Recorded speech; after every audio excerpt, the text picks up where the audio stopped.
Hello, I'm Dr. Lisa Belisle, and you are listening to or watching Radio Maine. Today I have in the studio with me Susan Sherrill Axelrod, who is a wonderful friend of mine and also an artist in her own right. Thanks for coming in today. Thank you for having me. I'm flattered to have you call me an artist. I never think of myself that way. Well, I mean, we interview, as you do, a lot of visual artists, but you've been writing for years. I have. I've been writing a long, long time, and sometimes I come out with something that I think, that's pretty good. That might approach art. But a lot of, I refer to myself as sort of the journeyman of writers. I think I can write about almost anything and make it sound intelligible. I know I'm being a little self-deprecating, but unless you give me a complicated science subject or something involving a lot of math, I'm okay with it. Now, tell me how long you've actually been writing, because I know you've done this for Maine Home Design, you do Art Matters for Us, you are the editor of Culture Media. You've been doing this, and it's a lot of work to write, but how many years back does this go? Well, I owned a restaurant as my first career, and it's a long time ago, 89 to 99, and I sold the restaurant and had no idea what I was going to do. I had written for my college newspaper and had done a lot of writing in college because I was a French and Italian literature major. And so I had a friend who had a group of small newspapers, and he asked me to join them, and that was in 2000. So it's been that long. Yeah. And I've been steadily employed in media since then. French and Italian literature. It's a little obscure, isn't it? Well, what made you choose this? Well, I didn't want to necessarily be a language major. I wanted to combine it more with reading, and so it was an interesting way to combine my love of learning those languages with my love of literature. So my thesis was on the love sonnets of Petrarch and Pierre Ronsard. Very obscure subject, so nothing remotely useful. But as a result, you must have had to learn some Italian and some French. I did, and at one time I spoke them both fairly fluently. Now I've had to learn a little Spanish, so it all kind of gets mixed up in my head.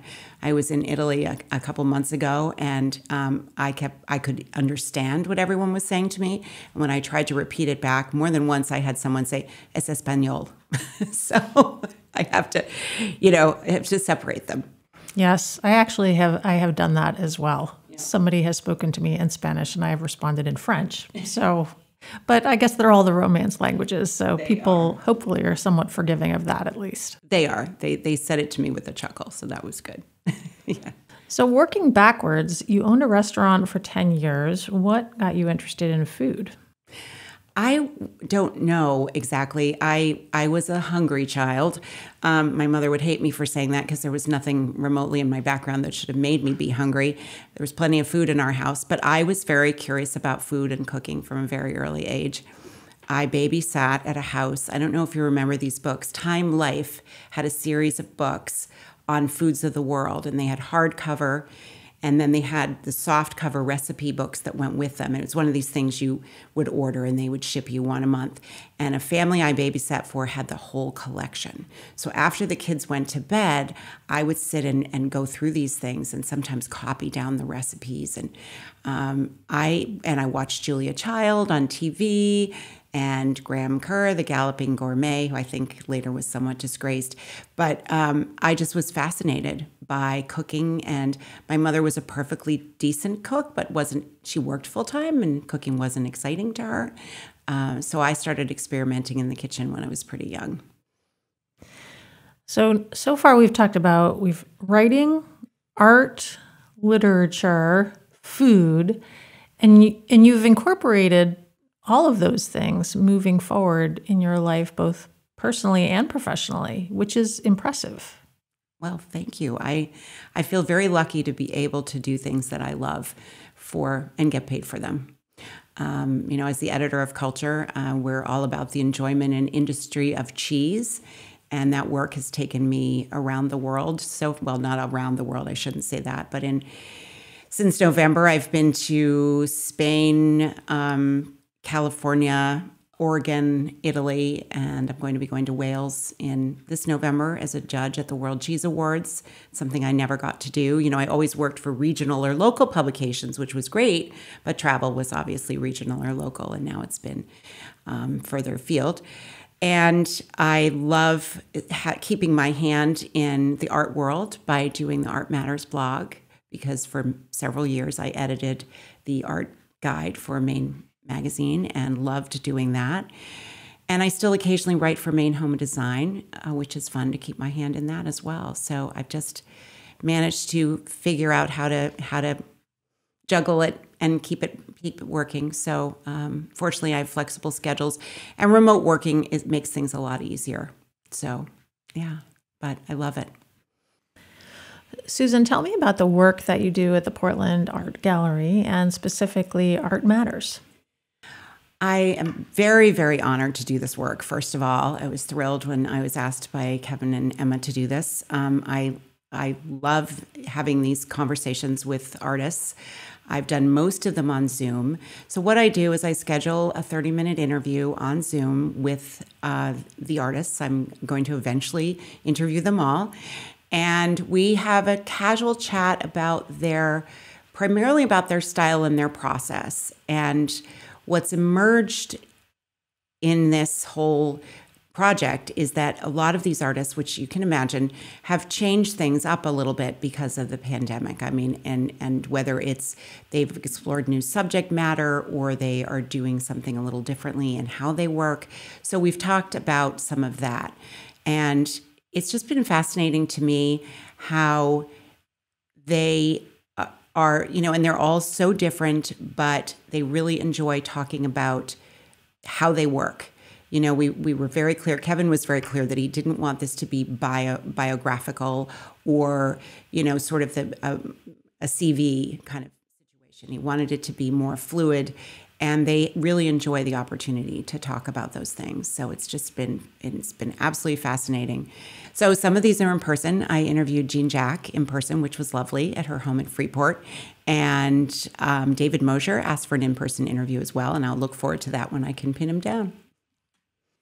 Well, having interviewed him here for the radio podcast series, I can tell you that you probably already know this, he's a fascinating individual, and it'll probably be a lot of fun for you to actually see his process on site. Are you going to do this at his studio home? Yes, that's my plan. Yeah. So he's like a lot of people, he's away for a chunk of time this summer. So I imagine it'll be this fall. And when you were with Jean Jack, did you get a chance to see her studio? Yes, I did.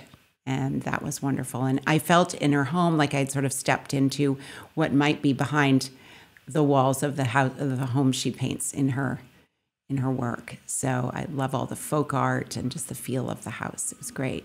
Yeah. That's always one of the things that when I'm looking through the Instagram feed for the Portland Art Gallery and I see the home or the home studio visits, I always enjoy that because I feel like I learn about people just by the pieces that they have around them. Yes. And even on Zoom, most of the artists are in their studio, and very often they'll take their device, whatever they're using for the interview, and walk me around the studio to show me. I know Emily Black, she did that, and several of the other artists did that as well. So Anne Haywood, I think, showed me a little bit around her studio. So that's always fun to see that. So it's nice to be able to do it even if you're not in person. Yeah. When I've interviewed patients before, just as part of the other work that I do, I also pick up clues about their lives, and I get a chance to visit with their cats and, talk to their children as they're like leaning in. Yeah. Yesterday I was on camera with somebody that I'm working with in a different area, and his wife brought him in a Starbucks. So I actually really enjoy that because I think sometimes when you sit in just, a setting like this, it feels not that it's not interesting, but it's just different. It's a little bit more formal and, you just sort of what's in front of you is what's in front of you, but it may not represent the actual person. Absolutely. Yeah. my office, well, our we don't have an office, but my colleagues and I, when we have our staff meetings on Wednesdays on Zoom, very often a child or an animal will show up somewhere along the line. And I think that's really nice. Like you said, it just sort of makes it feel more relaxed. And I like to think about those being the possible benefits of the pandemic. There are many things about the pandemic that have not been beneficial, but if there are things that we can learn and gain from the pandemic, I do like to think that maybe the increase of activity in the virtual space has probably been beneficial for many people. I think so too. I really do. I mean, I'm one of those people that wishes I could go to the office a couple days a week. I miss the interaction, the casual, the cup of coffee, the, hey, let's go have a glass of wine after work, that sort of thing that you don't really get. And my colleagues and I were just talking about this. We hired a new digital and social media editor. She's on Martha's Vineyard, and she's wonderful. We were all out in Oregon for a conference, so I got to meet her for the first time, and that was great. But even sometimes in email, things can get misinterpreted. And if you could just walk into someone's office or over to their desk and say, hey, this is what I'm talking about, it sometimes makes it a lot easier than having to do it through different kinds of communication. And you can't always be on Zooms. You can't always do it face to face. But so I agree with you. I think it's been a benefit. If I could do a hybrid work situation, I would do it. But one of us is in the Berkshires. As I said, one's in Martha's Vineyard, one is in Alabama now. So it's not possible. Well, and in some ways that's actually been really nice. I mean, if you think about going back 25 years ago, if you worked remotely, then there wasn't a lot of email going back and forth. No, you had to use the phone. And I'm still a person who picks up the phone, rather than sending another email. And I think that can sometimes just be helpful to hear somebody's voice instead of just, yeah. Yeah. I also wonder sometimes, you and I both, one of our things that we spend a lot of time wondering about is the world of words. And that works for people like us because we like words. We like speaking them, we like writing them, we like understanding them. But for people who are perhaps more visual or people who communicate in a different, more physical way, I wonder if it's been stressful to have to increasingly rely upon that. I think so. And I work with other people who are words people. So even our creative director, who is amazing, is a phenomenal email writer. She's, I will just dash off a few sentences. Mallory will spell things out very succinctly and clearly. I do it when I have to, but she's very good at that. And she's every bit as good of a writer as she is a designer. But I think you're absolutely right, and I never really thought about that before. I can imagine. And sometimes I get communications from people, I'm like, that's a little harsh or awkward, but it's just because they're not used to communicating that way. Yeah. Well, and I'm thinking about David Mosier in particular. I mean, he actually does use words very well, so that's not a thing. But there's also with him being a sculptor, and there's such a physicality in what he does that I'm guessing that being in the same space with him is going to create a really much more rich and nuanced interview than just kind of doing something over Zoom. Absolutely, I think that's really important. And again, in an ideal world, I would visit all of them in person, but it's just not possible, unfortunately. But I agree. I'm really looking forward to that interview. So, and some of these artists, John Gable, really wants me to come visit him in his studio now. So I'm very excited about doing that. And I keep saying I've got to call John and go visit his studio because he's right down the road from me. So we had a great interview, and he was hesitant to do it. And then his daughter and I worked together, as you know, Kate. And so once she talked to him, he agreed to it. And then he was really happy with it. So that was really very, very gratifying for me because I think he's a phenomenal artist and a very impressive person. So that was a high point. And in his studio, I would think the fact that he does these large-scale pieces would be very kind of impressive in a way. Yes, but that was in his bath studio, and he's given that up for now. So he's just got his studio at home because right now he's not working on any murals, and he doesn't have any coming down the road. He's doing some other work that's smaller. So, yeah. But I would love to see that studio where he had the big pieces. It would have been cool. It's hard to get a sense of them looking at them online as how big they are.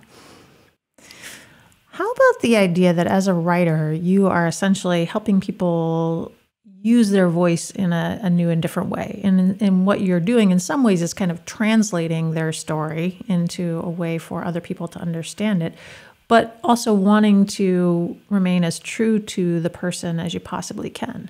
And with artists, I would think that's particularly important.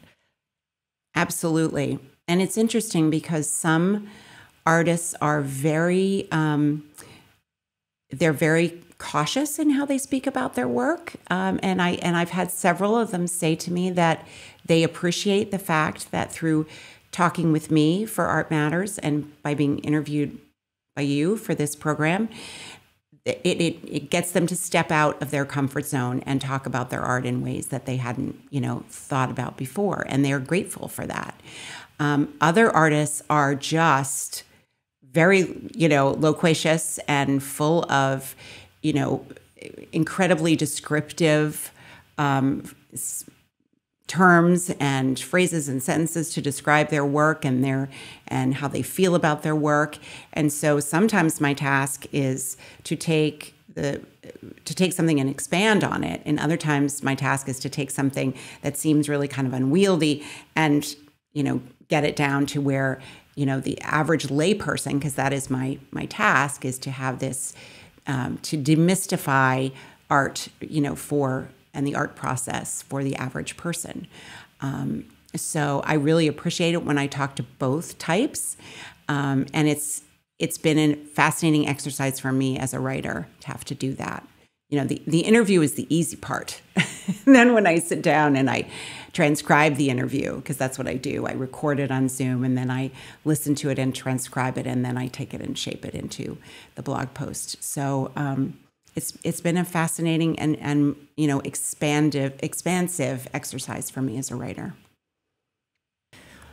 Tell me about the other work that you do and the board work that you do and some of the exciting things that you have coming up. Well, I'm on the board for Maine Preservation, and which is a statewide organization working to preserve all different kinds of properties. And they do more different kinds of work than I can describe here, but it's a very vital and important organization for Maine. We have a new executive director, Tara Kelly, who's doing an amazing job. And our 50th anniversary gala is September 18th from 4 to 7 at Ram Island Farm. It's the Sprague property in Cape Elizabeth. And I always forget whether it's Cape Elizabeth or South Portland, but it's definitely Cape Elizabeth. And I'm the gala chair somehow. So it's going to be a really fun event. We'll have live music and catered food truck style food. It's not really going to be a food truck. The guy that we're using has a 20-foot mobile kitchen, and he's going to be serving from stations. We're also going to have the lady shuckers, oyster shuckers, and other light bites. And we're talking about doing an art show with the Portland Art Gallery. So it will just be a fun, casual afternoon, and we're anticipating a good crowd, 200 to 250 people. So you can get your tickets online at mainepreservation.org. Very good. Why Maine Preservation? When I lived in Yarmouth, their headquarters at the time was right down the road from me, and I got to know some of the folks involved there, and they asked me to work on the gala because of my food background. And one thing led to another, and I was asked to be on the board. And it's been really fascinating. This is just my first term on the board, so I'm still getting my feet on the ground. And I've always loved history and old houses and the whole concept of preservation. And I wrote the preservation column for Maine Home and Design during the bicentennial year. So that also connected me to the organization. And I'm fascinated by everything they do. And I don't even know entirely everything they do yet. I'm still learning. So, yeah. You're not originally from Maine. No. How did you end up here? Spent many summers here, all my summers when I was a little girl. My dad is an Episcopal priest who's now retired, and he preached in a summer chapel on Southport Island. And the family, his pay was a cottage for the month, so we would come and sail at Southport Yacht Club. And my mother was a teacher, so she could take the time to come up, and that was my introduction. Moved here full-time in 2013, and I wouldn't live anywhere else, except maybe in February and March. I think many of us who live in Maine feel exactly the same way. Yes, yeah. So, yes, I'm fine through January, and then I get a little itchy for some sunshine and warmth. So I know that one of the things for you that's been really important is maintaining connections and actually maintaining kind of face-to-face relationships. And actually, you live not too far away from the artist Ann Sklar, whose work is behind us right here. What has this been like for you to not have, as somebody who does work remotely a lot of the time, what has it been like to have to kind of pull back as a result of the pandemic? It was challenging, especially because I moved during the pandemic. I moved to Woolwich from Yarmouth a year ago. So I'd settled into a brand new community. Fortunately, I live in Days Ferry, this little neighborhood in Woolwich, and we have a community center that has pretty regular events. And starting last spring, a year ago, just about the time I moved there last spring, they were starting to have some events again, outdoors. And so I did get to meet some people locally, and that was really helpful. But it was hard to, number one, be so far away from a lot of my friends and connections that were in Portland.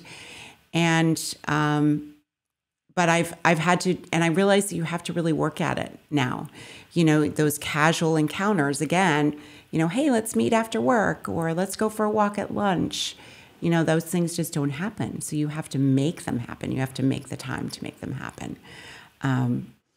But I'm grateful that now that we've all been vaccinated and boosted, and many of us have had COVID, there seems to be some more freedom to be able to move around and connect and see each other. And in addition to the travel you have been able to do as a result of being part of culture, you have upcoming travel as well. Yes, I'm going to be going to Wales in early November, my second stint as a judge for the World Cheese Awards. And this is very exciting. It's like the Olympics of cheese. Last year, there were 4,700 cheeses. I did not taste them all. I'm one of 250 first-tier judges, and each of us gets a table of about 45 cheeses to judge in a team. And then there are 16 super judges who determine the best in show, the best in the world cheese. So it's very exciting. It was supposed to be in Ukraine. That was disappointing, but hopefully one day it will be in Ukraine. And interestingly, I'm in touch with a Ukrainian cheesemaker who was on the super judging panel last year in Oviedo, Spain, which is where the awards were then. And she keeps in touch and sends me essays regularly on how Ukrainian cheesemakers are doing, and we publish them on our website. So that's pretty cool. Well, we are fortunate at the Portland Art Gallery to have you writing the Art Matters blog, because clearly you are a woman of the world and many talents, and the fact that we're able to kind of bring you into the group and have your talents be used for the benefit of our artists is really a wonderful thing. Well, thank you. It truly is my pleasure. And I love staying in touch with the artists by coming to the openings. And I really feel like I've gotten to know a number of them well. And it's always fun to see them on First Thursdays. So it is a mutual admiration society between Portland Art Gallery and me. So thank you for the opportunity. I've been speaking with Susan Sherrill Axelrod. You can read her pieces in Art Matters through the Portland Art Gallery and maybe come to one of our openings, and perhaps you will have a chance to meet her in person. Thanks so much for coming in today. Thank you for having me.